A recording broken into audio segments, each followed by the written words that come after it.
برو.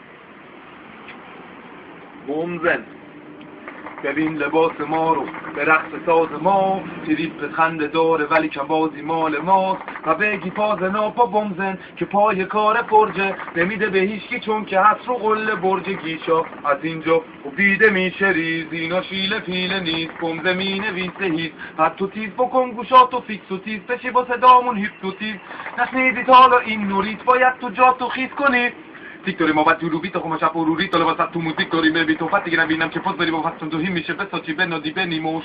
نگو که به ما میرسم حال ممکنه آخو داریم سبک نو، جوری میخونم که نواره جمع کنه اگه بذاری تو ضبط سو. جوری میپیچونم کلماتو به هم گره بخوری ریشه بن لاده، کلا که ساله تو رو مخورت کرده حالا میتونیم بخونیم سل و چای. اگه که ما موشیمون ناشی پیشن، اگه که ما بپیچیمون ناسیدیشن، نگو دشمن توی خودی رو زده چون مثل چاقال بادو میخورمش. همیشه میدیم و یه اتود نو تو اگه ساده باشه به تو چه خوب. برو تو تو رو بیچی تا ماییم اگه مجیلا تر عزیزیم طلبیم.